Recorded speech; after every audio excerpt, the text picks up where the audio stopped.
3. It is a magical, mystical number. It's the atomic number for the element lithium.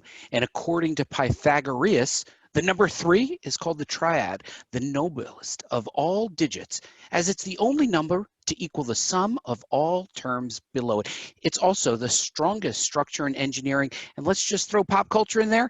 It was the number for Babe Ruth, Ken Griffey Jr., and Alex Rodriguez. And coincidentally, the number of this episode of 501c3 Companion. Fellas, cue the music and let's get started.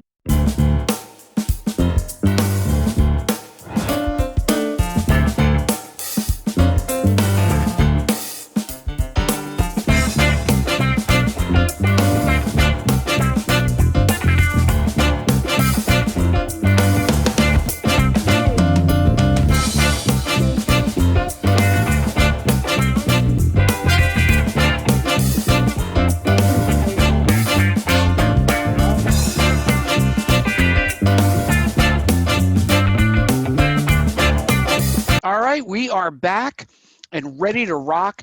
Guys, this is our 3rd episode. Quick show of hands for our listening audience of who's excited. For all the audience, Matt put up one hand. I think that's 3 people. Right? Matt put up 1, I put up 1, and Nick put up 2 hands.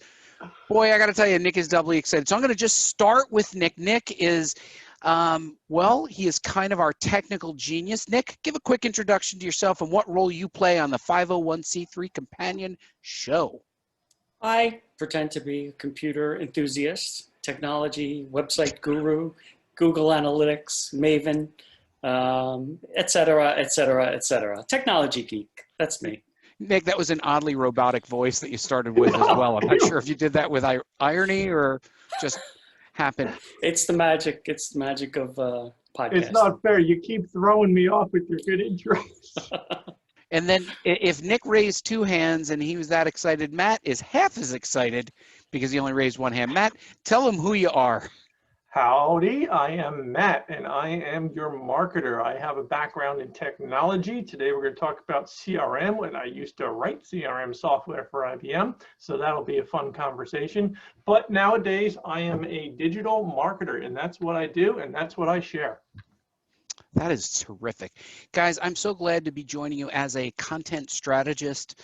I think about content. I love content. I plan content. I create content. And this episode is all about content, and the content groweth. And this episode is all about content, so I'm super, super excited. And let's just get into it. We're going to cover some news. We've got a small topic section of best practices, and then Matt will take us home with the topic of the month. But let's start with charity news. Guys, I sent you a link to something near and dear to my own heart because, as I've always told you, the most valuable card in my wallet is my library card.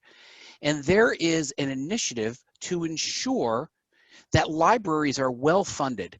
So we should note, we found this on our own. Nobody sponsors us, but I found Library Futures to be fascinating because what they are trying to do is to ensure that their foundation provides digital materials for a digital age and digital learning to ensure that knowledge is spread equally amongst people. What was your thoughts when you guys saw this article in Publishers Weekly about Library Futures as a 501c3? I'm going to let you go first because, well, Nick, you want to go first? You go first. Sure. I mean, I thought it was valuable. I mean, I've been a member of my, town's library for 20 years. I take advantage of a lot of the digital assets that my local library has. It's part of the Westchester County up here in New York, just north of New York City. So there's lots of resources available. And I think, one of their missions to, kind of ensure that, I think they said that the kind of the digital follows along with the analog and doing things to ensure that continues. I think it's a great thing. I agree with you, Nick. I'm a frequent patron of my local library, and especially during COVID when libraries closed, you realize just how important a digital collection was. Mm-hmm. And it felt, in my mind, like it could easily fall to the haves and the have-nots. I was lucky enough to have an iPad, and I'm lucky enough to have a Kindle. I have both. So I was able to download resources from the library, but they were limited. They didn't have a huge selection, and often they just focused on the pop culture favorites. But I love that Library Futures is looking at this and saying, look, the future generation, particularly young people, may not have access to, a fancy device and may not be able to have access to even get to a library, but they all have phones. They can use this to be able to accrue knowledge, share knowledge, and continue to grow. And I think that this charity is very exciting because of that. I agree. And, we definitely love the local library over here. You don't realize how much is really there. These groups are constantly evolving in their offering. In some cases, you can get tickets to museums, right? You can, check them out and go to a museum. Wow, that's an experience. That's not just a book, right? They have magazines, they have games, they have audio. I think you mentioned have and have not for iPad. I think they do lend out devices in some cases, right? I believe that's the case too. It's just a fantastic program. We go there during the summer every week, and the kids pick out a pile of books, and they keep that pile of books in a bag that we bring with us wherever we're going. If we're at the beach, if we're at practice of some sort, and they just pull from that pile of books and they read, and then we bring them back next week and we get another pile of books. And it's a great thing. They love going and finding stuff and discovering stuff and checking things out. A lot of great programs there. But imagine, Matt, if perhaps we grew up in an area where we weren't quite as fortunate. I mean, we are quite fortunate. And perhaps the nearest library was not minutes away, but an hour or more away. And they weren't well funded. And the nearest library did not share books that were, let's face it, more than just the latest pop culture bestsellers. Maybe somebody had a keen interest in some historical or scientific, but they couldn't get access to it. And I remember the old times of the libraries. I only had a library card to one small library, and we were limited to what was there. And after I had read every book on Norse mythology, I kid you not, every book on Norse mythology. I thought you were going to stop at every book. Yeah, no, I was fascinated by Norse mythology because from Marvel Comics, Thor, I found out it was Norse mythology. I wanted to read everything about Thor and Loki. And after I read, I must have been the 4 books they had, they were like, try Greek mythology. I'm like, nah. They were like, what about Asian mythology? Nah, I just want to read about Thor. But, had I had access as a kid, I could have continued to dive down that realm of exploration and maybe discovered something else. But it was limited by books and print at that point. And I love that they are taking an opportunity to say, we're going to keep broadening this out and ensuring that libraries, here's the key thing, they have to buy these individually. Each town buys an e-book individually, and making sure that these books are shared across counties and states to increase knowledge. I think knowledge is an advantage in life and in a career, and why not give people an opportunity? I love this charity. Yeah, but did you see the bottom of that article? Did Which you catch what they said right at the bottom of the article? About the Internet Archive is currently being sued by a group of major publishers over its program to scan and lend PDF copies of library books. Interesting, right? Well, I mean, part of the problem with the Internet Archive is I'm not a legal expert, but what I read of it was that they were not respecting the proper copyrights of the copyright holders. Now, this Library Futures seems to be saying, look, if that's the law, we'll follow the law. We have to find a way to get those prices down. Sure. But they were not, because from what I've understood, that initiative was kind of akin to piracy, and I don't know that for sure. I think they were scanning and right. That's the Internet Archive. But I mean, I like it, right? So just like MP3s, the idea led the way, may not have been done in the right way. Figure out DRM, digital rights management, and make it work, because it's something that is important and something we did. And hopefully this is the next version, which is the make it work version, right? Right. And we're all technologists, and sometimes we get our hands on old technology. And Nick pretends to be one, right? Is that what you said? Well, no, Nick pretends to know technology. But, imagine you had an old computer or an old OS or an old software and you just wanted to play with it. Well, it doesn't pay for libraries to keep old computer books, but it may be beneficial to keep some of them on digital file. And I think where we can see this going is saying, look, this old tech, it might be worth holding on to the knowledge base of how they built it. Matt, you've talked often about this, about digitizing your photos. I mean, probably my worst fear about modern technology is one day, 2 or 3 generations from now, my great grandkids are going to find my iPhone and be like, what is this old thing? And throw it out. And they won't know the amount of movies and music and pictures and memories that are on it, and they'll have no way to get them off, right? Right. So, I mean, here we do like to actually print out, monthly or quarterly, photo books so that we have them in tangible, because the way media is these days, what's ownership, right? I mean, Yeah. what does that look like?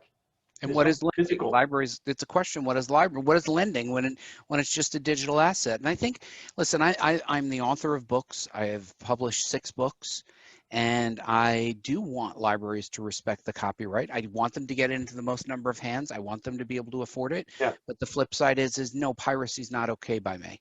No. So, No, I agree with you. You give that talk every year at Comic-Con, right? I mean, right. the piracy is no good. You don't want piracy, because that's the opposite side of the coin, which is then somebody's gonna say, why am I creating? You know, Right. I do think people should be rewarded for their art, rewarded for their creativity. Absolutely. And like you said, you publish those books, but if it's done well, it's done the right way, it's a great resource. And hopefully that's what this is. It is a great resource. So, I'm excited about this. The Especially article I your wrote was books, they're great resources. Well, yeah, if they buy my books, it's even better resource. Sometimes I ask Nick to just send me money. He never does, but anyway, the article was featured in Publishers Weekly, and you can find details about this at libraryfutures.net. That's libraryfutures.net, and they look kind of new. There's not a lot up there. There's a short couple quick blog posts, but it looks like they're just getting started. So I'm going to be watching them with interest, because again, this is something that I care deeply about, and I do believe that knowledge sharing is the way to a more effective society, democracy, and helps us all, really. Agree. Yeah. All right, that was an Right. awkward pause. So let's continue on. I was really excited about the next one, because I think we should start thinking about best practices. And Nick, I'm gonna point to you on this.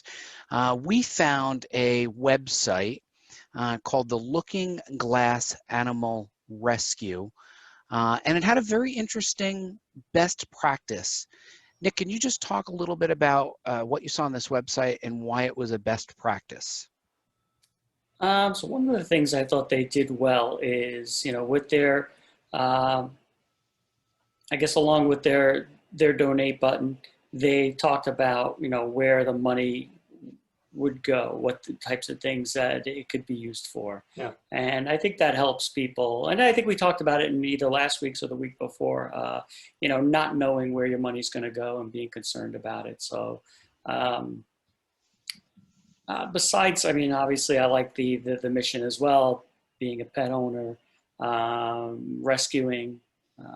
Both of my pets were not rescues from a shelter like this, but people who couldn't take care of their dogs. So that's, those are the types of dogs we look for. So I just think the way they did it, again, going back to, the donate button, is telling people how they can spend, where their money will go once they donate. So I thought that was really nice. Yeah, and I like the story they tell in here, right? So Mhm. you take a look, and just like you said, they tell you how it's going to be used. $25 will get you a wellness Mhm. exam for an animal, up to $100 for spay and neuter. All up to $1,000 will provide everything an animal needs to live a quality life. And I think it's great. And they put that around. Believe in possible things. I think they did a good job. They did do a good job. And when you donate money, and we all have donated money from time to time, and I think we're all a soft touch for puppy eyes. When you see they have a series of tiers where you can go like 25, 50, 100, 250, 500, 1,000. They were nice even increments. It was very clear what you'd get.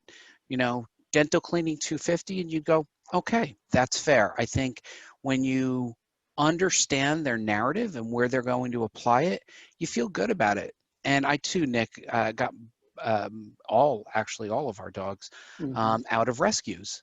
and we always made a donation, but we never really knew where the donation was.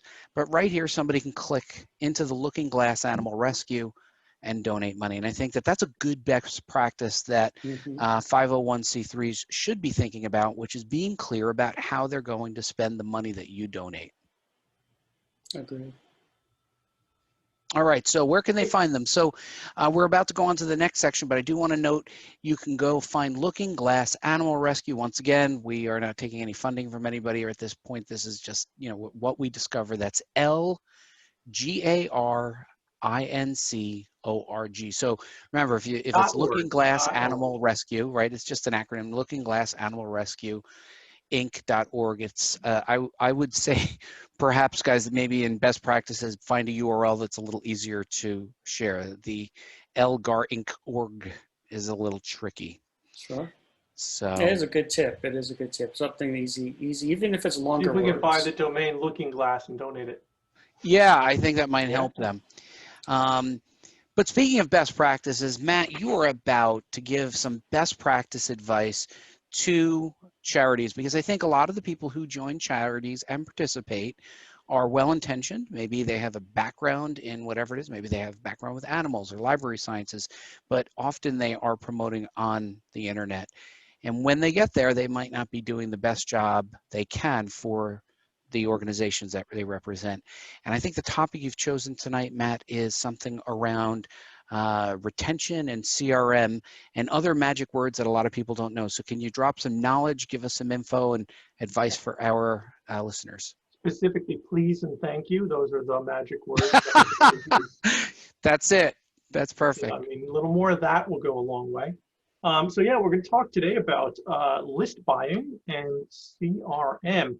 And why that's important is because, you know, as a professional marketer, as I'm looking into a lot of the work that we do, you know, there's a real build it and they will come mentality, right? So you build your website, you set it up and you say, okay, wait for people to walk through the door. And then you get 10, right? And say that was a lot of work for 10 people. And so you want to send out an email. So you put an email subscribe and you sign up for a free account at MailChimp and you embed it on your site and you say, sign up people. You get 1 or 2 or 3. You just want more, right? You want to get more. So what's the shortcut that a lot of people take and a lot of professional organizations can take, and how can you take it? And that's list buying. But there's a lot of ways to do list buying, right?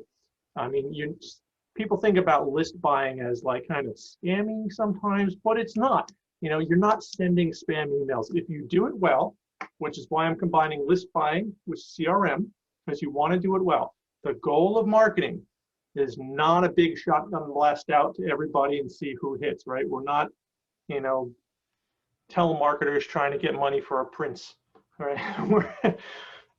We're people who are trying to get content to somebody who's interested in it at a time when they are interested in seeing it in a way that they're interested in seeing it. So list buying is one of the ways to do it. And it can be a little bit complex because many people don't realize that there's actually 3 different ways to do it, right? The first thing you can do, oh, look, I got your interest there. Right? Right? The first thing you can do is more like a media buy, right? You find a site that sells access to their group of people, their cohort of people that are on their site. And this may be somebody's blog, this may be like a WebMD where people come to, this could be MedPage Today, this could be a lot of different groups that will sell you the ability. They normally send out a newsletter, they will sell you the ability to give them content that they will include in their newsletter. And oftentimes that can be an inexpensive way to go. They'll tell you exactly who it's going to. They'll give you the circulation, much like a newspaper. Buddy, you're familiar with newspapers, right? Understand who the demographics are. Go ahead. Oh, understand who the demographics are. Understand, you know, what we're communicating to whom. And it's a lot of times people, and you may be able to find something charity related, or in this case, something pets related, maybe with Petco or a magazine or something else, so you can get that media buy. And that's one way to get a list that takes you from those 2 or 3 people to catapult you into 1,000 or 10,000 or 30,000 or 100,000 access immediately. And it's a little bit of a spend, but the payoff is often fairly well. The second way to do it is called a rented list. Well, I'm going to skip that. I'm going to buying a list.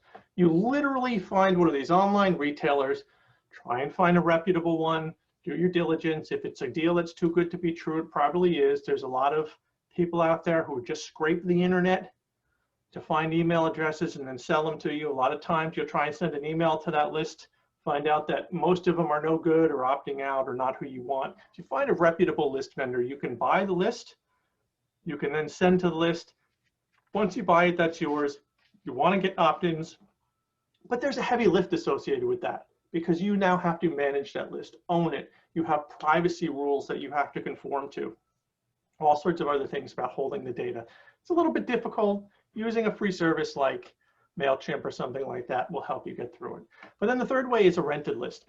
Rented lists are halfway between a purchase list and something that you don't really have access to, like buying it from some sort of aggregator like MedPage Today or WebMD or something like that, right? This is, you rent a list, you pay for access to the list, you have a limited access to the list for a certain period of time, and after that period of time, you lose access to the list. That's often a good way to get started in your web traffic, to get started in your CRM, right? So that's a rented list. It's halfway. It can be, again, a little tricky if you're going to get the list. Oftentimes you want the list vendor to hold on to it so you don't have to deal with privacy data.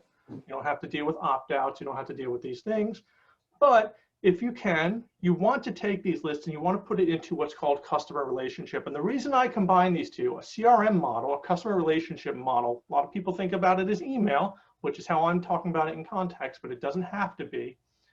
When these things come together, you want to have a good list with a good communication. Buddy talks a lot about content strategy, a lot about content journeys. What CRM does is it brings those things together.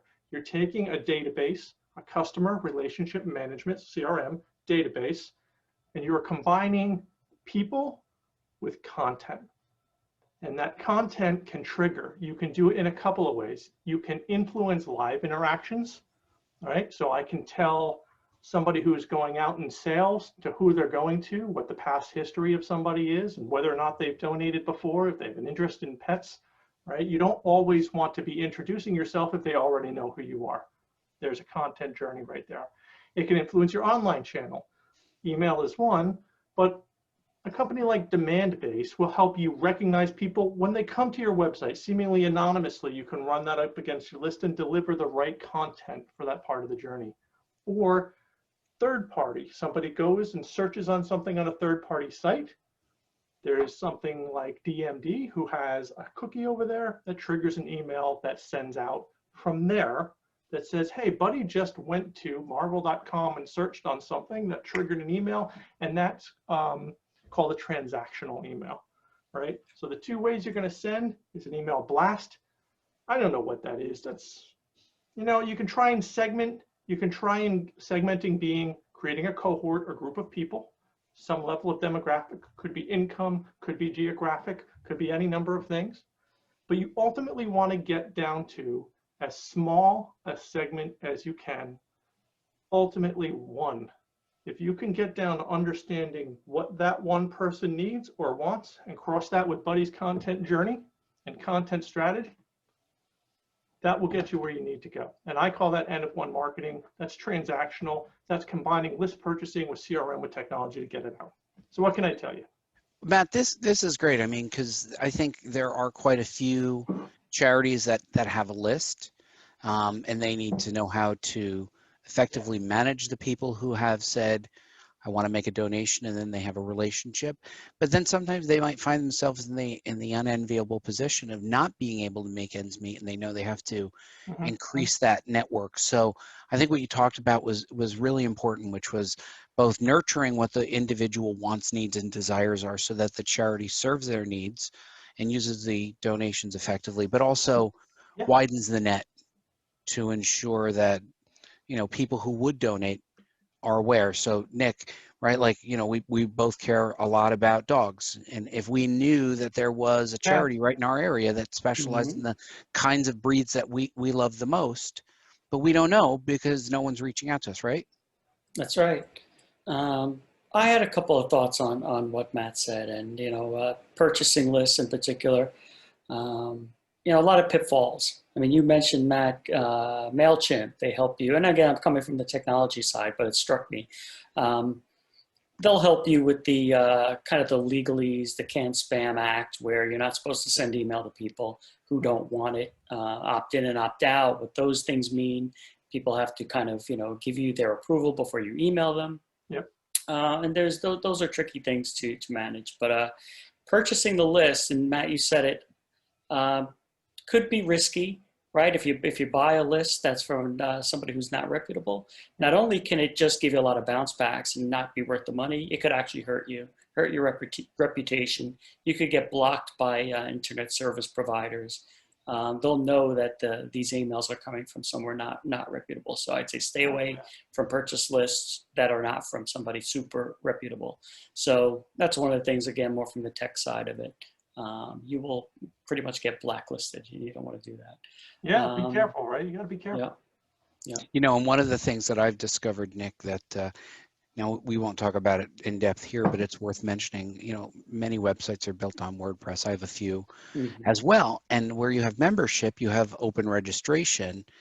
And every single day, we're just battling bots that are registering instantly. So, you hit it to a big enough list, you're going to start to attract those bots. And now you've got a different headache, which is how do you weed through the legitimate and the spam registrations? So all of a sudden you've gotten 25 new followers and 1,000% more work of keeping up with your website. Look, you're freaking people out here. It can be done well, though. I want to leave it positive, right? Because the positive side of it, if you do it well, if you do it right, if you use a reputable vendor, what you can do is you can get yourself from very little traffic to more traffic reasonably quickly. And what that's going to do for you is that's going to prime the pump, right? That's going to get the flywheel spinning, right? That's going to get you moving, because your initial just a couple pieces of people of traffic, it's going to take a really long time. You get 10 people, 100% growth is 20 people, right? You got to do something to get it moving. You got to do something to get your SEO triggered, to get everything up, because the more traffic you can generate, the better you'll do. And but I agree with you. Reputably. That's right, Matt. I think that's the important thing. Yeah, I think because I think doing it right is, it requires asking someone who may have this expertise. I mean, you're giving out some free advice and you make it sound simple because you do it all the time, but we don't want people to just, what we might call a marketing spray and pray. Just shoot it wherever and hope it hits the target. And I see that. And I'll give you a great example. I work in the way I work and the way I've always worked. I can go back to, 2003 when Can Spam first came out. By the way, you know what it stands for?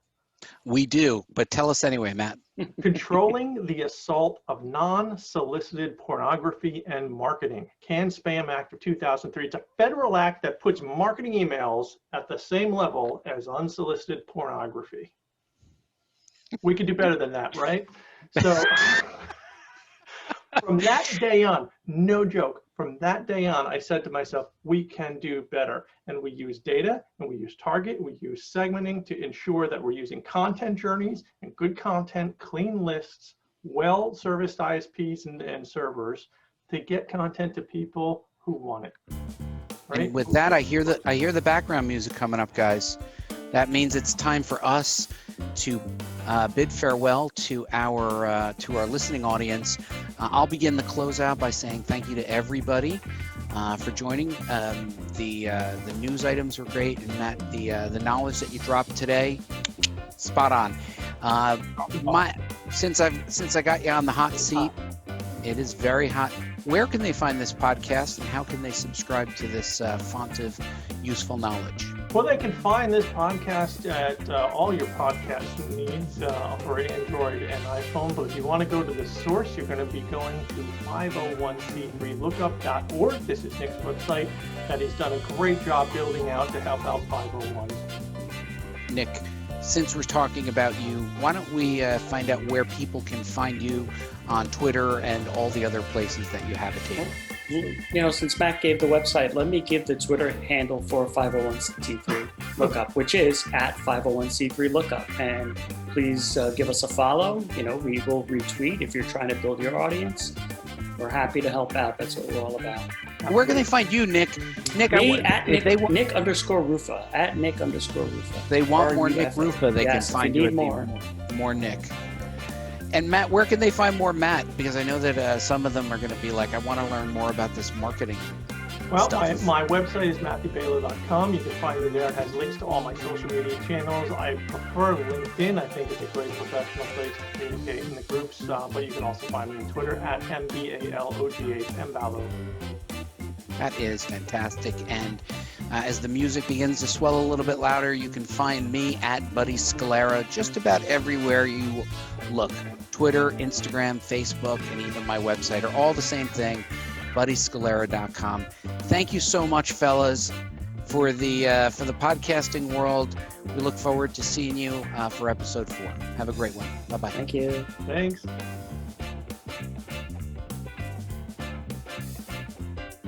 3 in a triangle means it's the most strongest shape. That was terrible. Let's try that again. Counting down 5, 4,